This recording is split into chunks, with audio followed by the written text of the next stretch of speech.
প্রতিটা সম্পর্কেই কিছু মিষ্টি খুনসুটি থাকে, তবে আমাদের গল্পের খুনসুটিটা একটু ভিন্ন কিছু।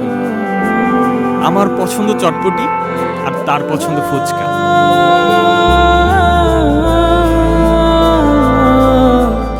অনেকদিন যাবত তোরে একটা কথা বলবো ভাবতেছিলাম, মানে কিভাবে যে বলবো ওইটাই বুঝতেছিলাম। ও তো আমার মনের ফিলিংসই বোঝে না। কতবার বোঝানোর চেষ্টা করলাম।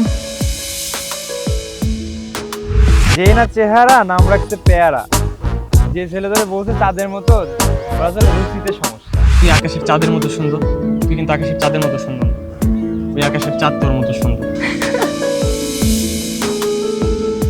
এই মানুষটা ভালোবেসে আর সময় নষ্ট করিস না। আচ্ছা শোন, আমার বিয়ে ঠিক হয়ে গেছে। ও মনে হয় তোকে ভালোবাসে রে, যেটা তুই বুঝলি না এখন। তুই মন খারাপ করে থাকলে আমারও মন খারাপ হয়ে যায়। আমার অনেক খারাপ লাগতেছে। কল্পনা, কল্পনা, লিখন, তুই কি পাগল হয়ে গেলি নাকি? আমি তো অনেক ভালোবাসি কল্পনা। ফুচকা মামা, আপনি তো ফুচকা খান না।